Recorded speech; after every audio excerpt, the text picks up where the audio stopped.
Good morning students. ઈશ્વરે સર્જેલી આ પૃથ્વી પર તેણે બે ઉત્તમ સર્જન કર્યા, પ્રકૃતિ અને પુરુષ. આમ તો પુરુષનો અર્થ છે માનવ, એટલે કે માનવજાત, અને આ માનવજાત પણ પ્રકૃતિનો જ એક ભાગ છે. પરંતુ સરળતા ખાતર આપણે બે ભાગ પાડીએ છીએ, બંનેને અલગ ગણીએ છીએ, પુરુષ અને પ્રકૃતિ. શા માટે અલગ ભાગ પાડ્યા? તો કે પુરુષનું કામ છે, એટલે કે માનવજાતનું કામ છે કે તે પ્રકૃતિનું લાલન પાલન અને સંવર્ધન કરે, એટલે કે પ્રકૃતિને સાચવે, જાળવે, એને ટકાવી રાખે, એને વિકાસ કરવામાં મદદ કરે. કેમ કે પ્રકૃતિ જાતે પોતાનો જાતનો વિકાસ તો કરી જ લે છે, આમ છતાં એનું રક્ષણ કરવા માટે માનવજાતની જરૂર પડે છે. વળી માનવજાતને પોતાનું અસ્તિત્વ ટકાવી રાખવું હોય તો તેને પ્રકૃતિની જરૂર પડે છે. માટે પ્રકૃતિ એ માનવજાતનું પોષણ કરે છે. માનવજાતને જરૂરી એવું ત્રણ જે જરૂરિયાત છે, હવા, પાણી, ખોરાક, એ ત્રણ જરૂરિયાતો પ્રકૃતિ પૂરી પાડે છે. અને આ રીતે જોઈએ તો પ્રકૃતિ અને પુરુષ બંને એકબીજા પર અવલંબિત છે, એટલે કે એકબીજા પર આધાર રાખે છે. અને બંનેનું એટલું જ અગત્યતા છે, બંનેની એટલી જ જરૂરિયાત છે કે બંને એકબીજા વગર અસ્તિત્વ ન ધરાવી શકે, ન એ પોતે વિકાસ કરી શકે, ન પોતાનું લાલન પાલન અને પોષણ કરી શકે. અને આવી પ્રકૃતિને સાચવવી એ દરેક માનવનો એક ફરજ છે, અને એ આજે આપણે ભૂલ્યા છીએ. અને માટે જ ક્યાંક ને ક્યાંક આપણે જોઈએ છે કે માનવજાત આજે ખૂબ દુઃખી થઈ રહી છે, અને એની પાસે અસ્તિત્વ ટકાવી રાખવા માટે ઘણા સંઘર્ષો આવી રહ્યા છે. આ કોરોના મહામારી જે છે એ પણ માનવજાતે પ્રકૃતિને પહોંચાડેલું જે નુકસાન છે તેના પરિણામ સ્વરૂપે જ આવી છે. એમ મનાય છે કે હિમશિલાઓ જે કરોડો વર્ષોથી બરફ સ્વરૂપે જ હતી, એ હિમશિલાઓ હવે ધીમે ધીમે ઓગળવા લાગી છે. અને એ ઓગળતાની સાથે તે સમયે જે સૂક્ષ્મ જીવો હતા, એ સૂક્ષ્મ જીવો હવે ફરી સજીવન થઈ રહ્યા છે, અને જેના કારણે આવા રોગ ફેલાઈ રહ્યા છે. આ એક સાચી પણ હકીકત હોઈ શકે, કેમ કે વૈજ્ઞાનિકોએ આ બાબત દર્શાવેલી છે. અને તો જો આપણે આ બધા તકલીફોથી બચવું હોય, જો આપણે અસ્તિત્વ ટકાવી રાખવું હોય, અને આપણું તો ખરું જ અસ્તિત્વ, સાથોસાથ આપણે આપણી સાથેની દરેક જીવસૃષ્ટિ, એટલે કે પંખી, પશુ, જીવજંતુ વગેરેનું પણ અસ્તિત્વ આપણે ટકાવી રાખવું હોય તો આપણે હવે સચેત થવાની જરૂર છે, જાગૃત થવાની જરૂર છે. એક નાનામાં નાની કીડી જેના માટે આપણે દુર્લક્ષ સેવીએ છીએ, અને રસ્તે ચાલતા બિલકુલ ધ્યાન નથી રાખતા કે કચડાઈ જાય છે કે મરી જાય છે, અને આપણે નાના નાના જીવોને તો બિનજરૂરી ગણીને વગર કારણના મારી નાખતા પણ અચકાતા નથી. પરંતુ વિદ્યાર્થી મિત્રો, હવે એ સમય આવી ચૂક્યો છે કે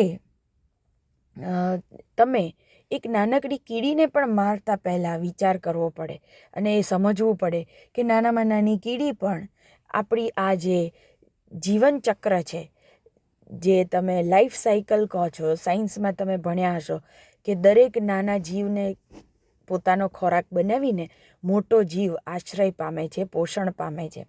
અને જો આપણે આ જીવન કડીને તોડીશું, એટલે કે નાનામાં નાની કીડીના અસ્તિત્વનો પણ આપણે નિકંદન કાઢી નાખશું, તો ધીમે ધીમે એક દિવસ એવો આવશે કે માનવજાતનું અસ્તિત્વ ભૂસાઈ જશે. કારણ કે દરેક પ્રકારની વનસ્પતિ, પશુ, પંખી, જીવજંતુના કારણે માનવજાત અસ્તિત્વ ધરાવે છે. તો આ બાબત આજે આપણે અહીંયા ચર્ચા કરવાની એટલા માટે બની કેમ કે હવે આપણે જે પાઠ કરવા જઈ રહ્યા છીએ તે પ્રકૃતિ અને માનવ વચ્ચેનો જે સંબંધ છે, એ સંબંધને ઉજાગર કરવા, એટલે કે એના પર પ્રકાશ પાડવા જઈ રહ્યું છે. અને માટે આપણે યુનિટ 10 શરૂ કરવાનું છે.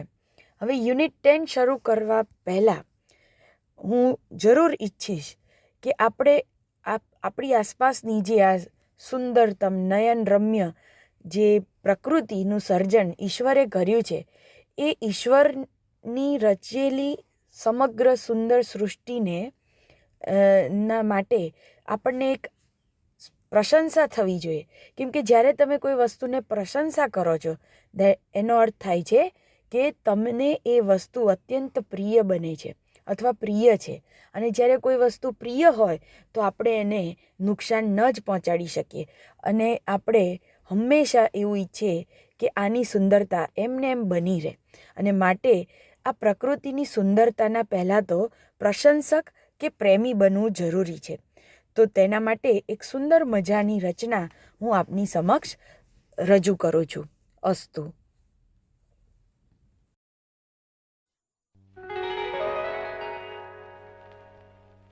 હરી હરી વસુંધરા નીલા નીલા યે ગગન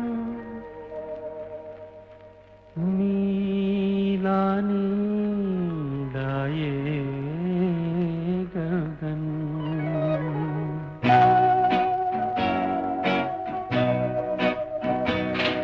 हरी हरी वसुंधरा पे नील नील ये गगन कि जिस पे बादलों की पालकी उड़ा रहा पवन दिशाएं देखो रंग भरी दिशाएं देखो रंग भरी चमक रही उमंग भरी ये किसने फूल फूल पे ये किसने फूल फूल पे किया सिंगार है ये कौन चित्रकार है ये कौन चित्रकार ये कौन चित्रकार है ये कौन चित्रकार है ये कौन चित्रकार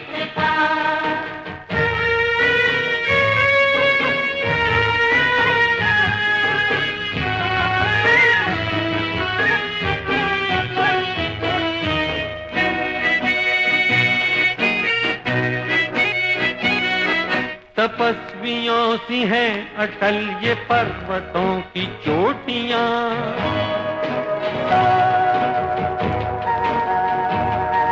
ये सर्प सी घुमेरदार घेरदार घाटियां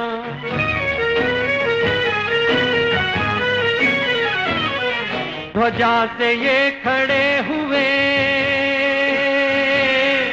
ध्वजा से ये खड़े हुए हैं वृक्ष देवदार के गलीचे ये गुलाब के बगीचे ये बहार के ये किस कवि की कल्पना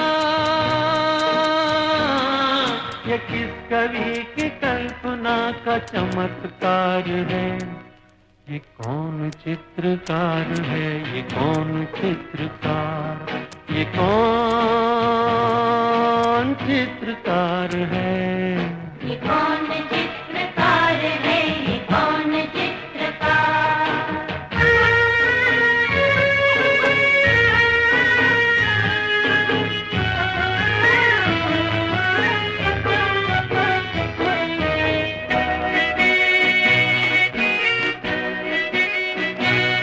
कुदरत की इस पवित्रता को तुम निहार लो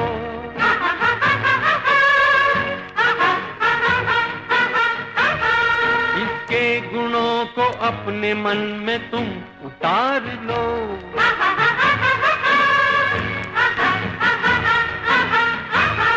चमका लो आज लालिमा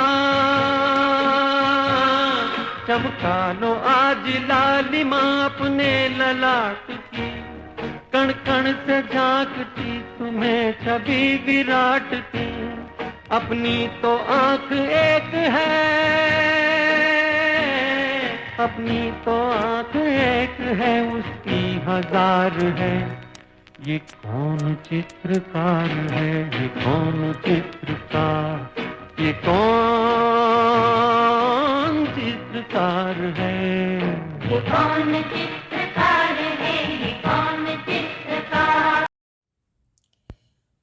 તો વિદ્યાર્થી મિત્રો, આજે આપણે ભણીશું યુનિટ 10 ઇકોલોજી ફોર પીસ.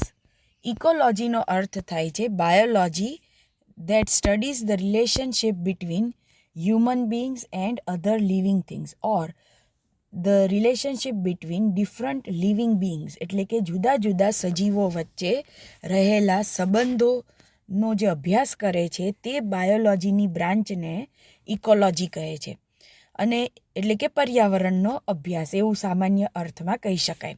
વળી અહીંયા ટાઇટલ આપ્યું છે ઇકોલોજી ફોર પીસ. પીસ એટલે શાંતિ. શાંતિ માટે આપણે પર્યાવરણનો અભ્યાસ કરવો જોઈએ, અથવા તો જે રિલેશનશિપ રહેલી છે માનવ અને પ્રકૃતિ વચ્ચેની તેને આપણે સમજવાની છે. અહીં પ્રી ટાસ્કમાં એક સરસ એક્સરસાઇઝ આપી છે કે એક તરફ તમને ટ્રીઝ, બર્ડ્સ અને બટરફ્લાઇઝ જેવા સજીવોનો પ્રકાર બતાવ્યો છે અને સામે તમારે લખવાનું છે કે તેમનું આપણા જીવનમાં શું ઇમ્પોર્ટન્સ છે, એમની શું અગત્યતા છે. આ પણ એક્સરસાઇઝ તમને જાગૃત કરશે કે પ્રકૃતિ કેટલી બધી રીતે આપણી સાથે જોડાયેલી છે. ત્યારબાદ બીજા પ્રી ટાસ્કમાં એક સેઇંગ આપ્યું છે, if we save nature she will save us. અહીં નેચર માટે પ્રોનાઉન શી વપરાયું છે. નેચર એટલે કે પ્રકૃતિ, આમ જુઓ તો ગુજરાતીમાં પણ પ્રકૃતિ એ સ્ત્રીલિંગ એટલે કે સ્ત્રીવાચક સંજ્ઞા છે. એવી જ રીતે અંગ્રેજીમાં પણ નેચર એ સ્ત્રીવાચક સંજ્ઞા છે અને માટે તેના માટે પ્રોનાઉન શી વપરાય છે. તો આ બાબત ધ્યાન પર રાખજો કે નેચર એને મધર નેચર પણ કહેવાય છે અને એટલે કે એ સ્ત્રીલિંગ છે અને માટે એના માટે પ્રોનાઉન પણ સ્ત્રીનું જ વપરાય છે, શી. અહીં આ જે સેઇંગ છે એ સ્ટેટમેન્ટ છે એમાં કહેવામાં આવ્યું છે if we save nature she will save us. પ્રકૃતિને આપણે બચાવશું તો તે આપણને બચાવશે. ત્યારબાદ અહીં અંગ્રેજીમાં જે વાત કહેવાય છે એ જ વાત ગુજરાતી અને સંસ્કૃતમાં પણ કહેવાય છે.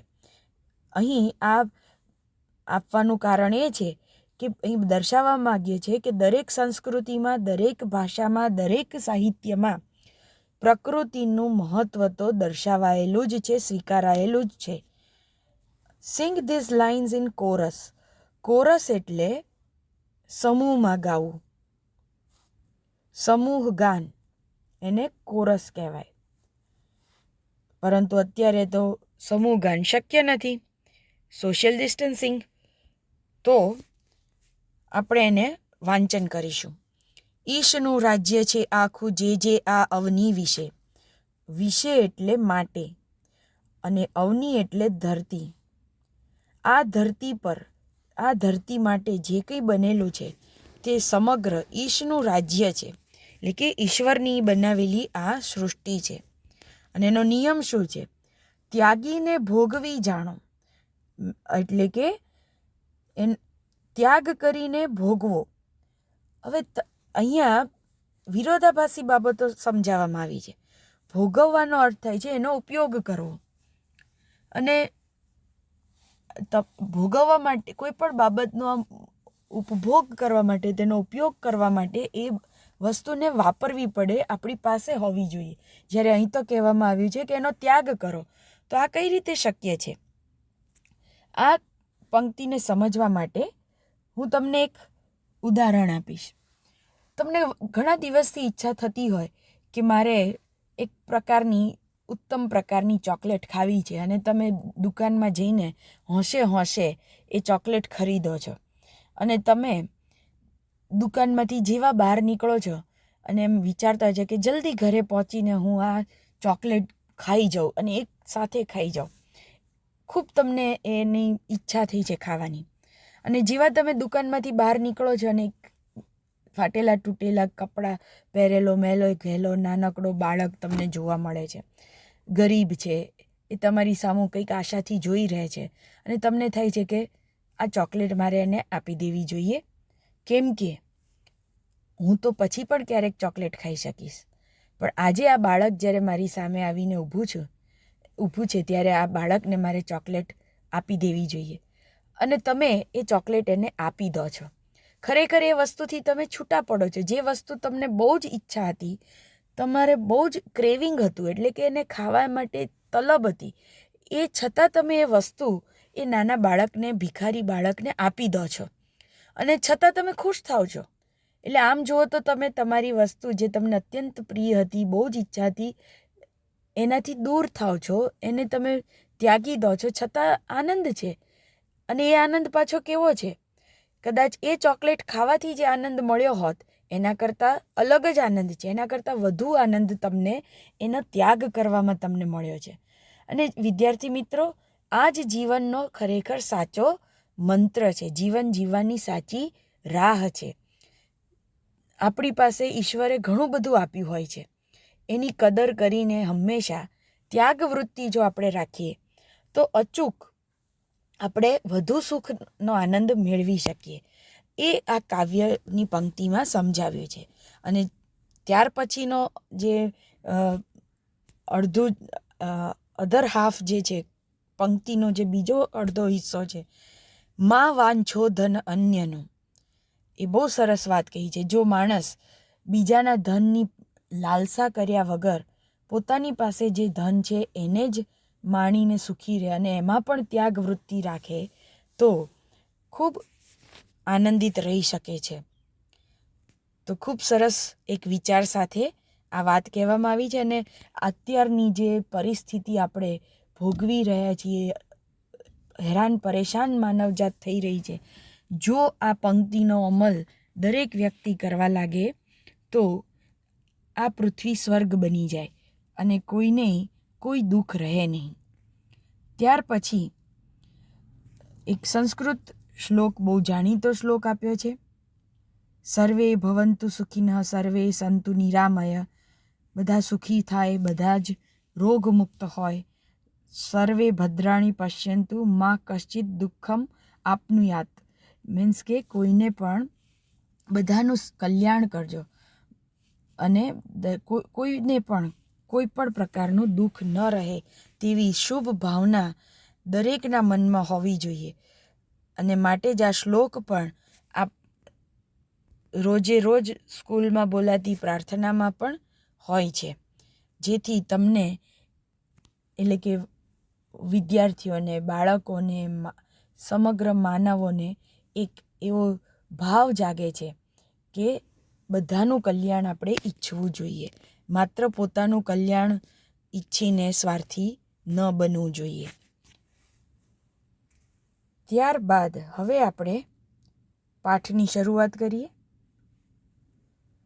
રીડ વાંચીએ. The Vedas sing about oneness of man and nature. જે મેં અગાઉ વાત કરી તે પ્રમાણે મેન એટલે કે માનવજાત અને નેચર એટલે પ્રકૃતિ. પ્રકૃતિ અને પુરુષ બંનેની જે એક તાદાત્મ્ય છે એટલે કે એકતા છે, બંને એક સિક્કાની બે બાજુ છે, એ વિશેની વાત તો વેદોમાં પણ ગાવામાં આવી છે. એટલે કે અહીંયા ક્રિયાપદ સિંગ કેમ વાપર્યું છે?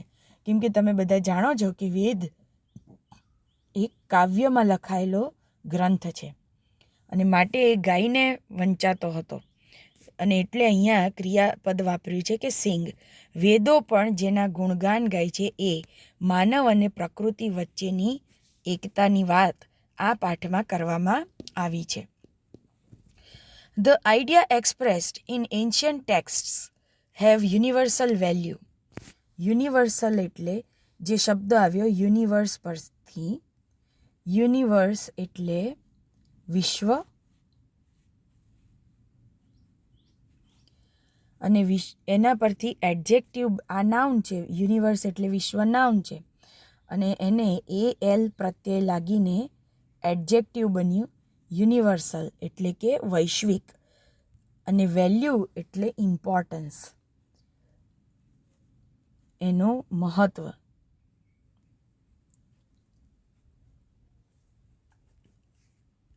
એન્શિયન્ટ એટલે પૌરાણિક. વેદો જેટલી પૌરાણિક જે ટેક્સ્ટ છે એટલે કે ચોપડીઓ છે તેમાં પણ આ યુનિવર્સલ વેલ્યુ એટલે કે આ વૈશ્વિક જે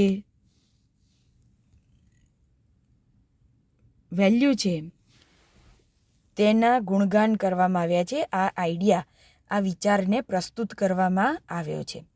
વી have always tried for preservation and prosperity of all the species including mankind on this earth. Preservation means save, રક્ષણ કરવું. Prosperity means wealth, એટલે કે સંપત્તિ. હવે સંપત્તિ એટલે જનરલી પૈસો માનવામાં આવે છે, અને એનો બીજો પ્રોસ્પેરિટીનો એક અર્થ સંપત્તિ થાય એટલે કે પૈસો, અને બીજો અર્થ થાય છે સમૃદ્ધિ. હવે સમૃદ્ધિ જે છે એ વિશેષ છે, પૈસા કરતાં પણ વિશેષ સમૃદ્ધિ છે, અને સમૃદ્ધિમાં વૃદ્ધિ એટલે કે વિકાસ સમાવિષ્ટ છે એટલે કે ઇન્ક્લુડેડ છે, અને સ્પીસીઝ એટલે જાત, પ્રજાતિ, જાતિ, પ્રજાતિને સ્પીસીસ કહેવાય. ઇન્ક્લુડ કરવું મીન્સ કે ઉમેરો કરવો, એડ કરવું.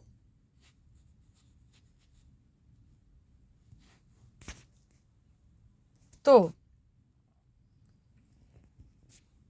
ઇન્ક્લુડિંગ મેનકાઇન્ડ મીન્સ માનવ જાત સાથે બધી જ પ્રજાતિઓ જેટલી પણ આ પૃથ્વી પર આવેલી છે તે દરેક પ્રજાતિનું રક્ષણ થાય અને સમૃદ્ધ બને તેવા પ્રયત્નો હંમેશા આપણા દ્વારા કરવામાં આવ્યા છે. The Atharvaveda gives us a great idea. અથર્વવેદમાં તો એક વિશિષ્ટ અને મહાન વિચાર આપવામાં આવ્યો છે. યત્ર વિશ્વમ ભવતી એકઃ નીડઃ. નીડ એટલે માળો, એટલે કે સમગ્ર વિશ્વ એક માળો બને છે અથવા તો છે અથવા બનજો, એવી એક ભાવના અથર્વવેદમાં રજૂ કરવામાં આવી છે. It means the hall world leaves as one single unit like a nest. આનો અર્થ થાય છે કે નેસ્ટની જેમ, માળાની જેમ આખું વિશ્વ રહેજો. All the living beings have the same right to live and thrive. Thrive means અસ્તિત્વ ટકાવી રાખવું.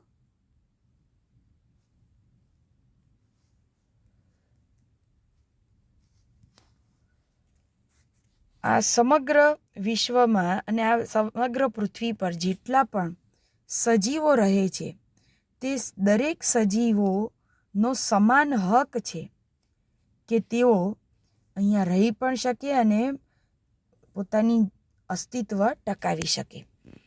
તો માનવ જાતે એમ વિચારવાની જરૂર નથી કે માનવ સર્વશ્રેષ્ઠ પ્રાણી છે અથવા વધુ બળવાન પ્રાણી છે માટે એને જ આ પૃથ્વી પર જીવવાનો હક છે.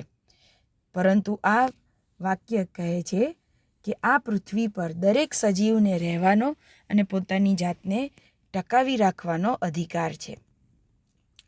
This can be achieved through co-living only. જ્યારે પણ પ્રત્યય કો લાગે એટલે એનો અર્થ થાય સહ, સાથે. કોઓપરેશન શબ્દ તમે સાંભળ્યો હશે, સહકાર માટે આપણે શબ્દ વાપરીએ છીએ કોઓપરેશન. એ રીતે અહીંયા લિવિંગ એટલે રહેવું અને કો લિવિંગ એટલે સહ અસ્તિત્વ. સહ અસ્તિત્વ આપણે જો સહ અસ્તિત્વના નિયમનો સ્વીકાર કરીએ તો આપણે બધા જ એક માળામાં રહેતા પંખીઓની જેમ આ પૃથ્વી પર રહી શકીએ છીએ. We are the birds of the same nest. We may wear different skin, different clothes,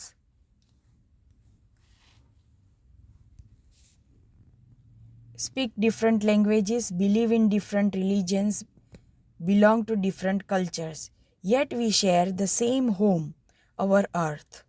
આપણે ભલે જુદી જુદી ભાષા, જુદા પહેરવેશ, ધર્મ વગેરે ધરાવતા હોઈએ, પરંતુ આપણે બધા જ એક જ ઘરમાં રહીએ છીએ પૃથ્વી ઉપર.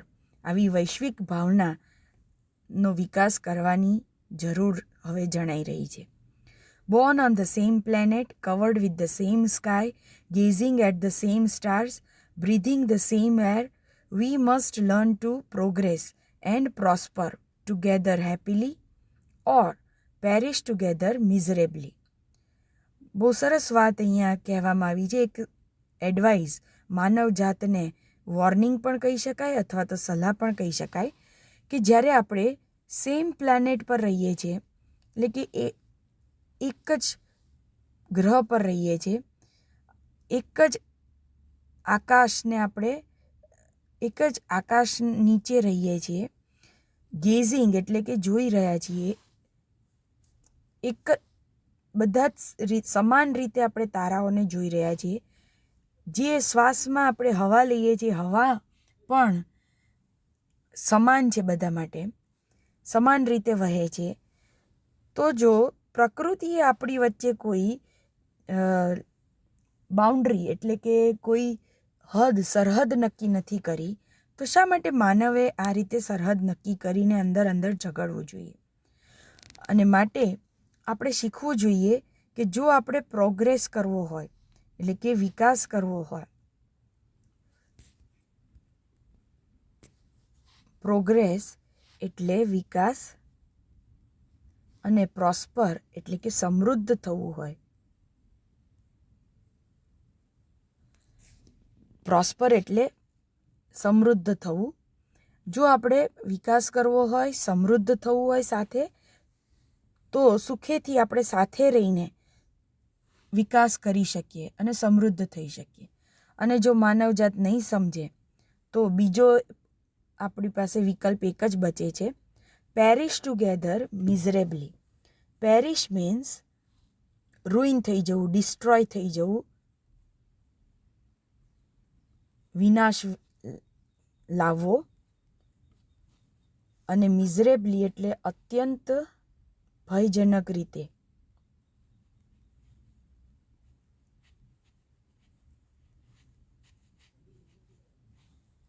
આમ તો કોરોનાના કાળે આપણને થોડું ઘણું તો આંખો ખોલી જ દીધી છે કે જો આપણે સુધરીશું નહીં, આપણે આ પ્રકૃતિનું ધ્યાન નહીં રાખીએ, તો આપણા સૌનો ખૂબ અત્યંત ભયજનક અંત થશે. બહુ મોટા પાયે અંત તો આપણે સૌએ અત્યારે કોરોના કાળ દરમિયાન જોઈ જ લીધો. તો આ પાઠ અત્યારે ખૂબ જ પ્રસ્તુત બની રહે છે, કેમ કે અત્યારની પરિસ્થિતિ પણ આપણને ઘણું બધું શીખવાડી રહી છે. તો આ સાથે એક નવા વિચાર સાથે આપણે અત્યારે આ પાઠનું ડિસ્કશન અહીં જ અટકાવીશું. વધુ ડિસ્કશન આવતા પીરિયડમાં કરીશું. અસ્તુ.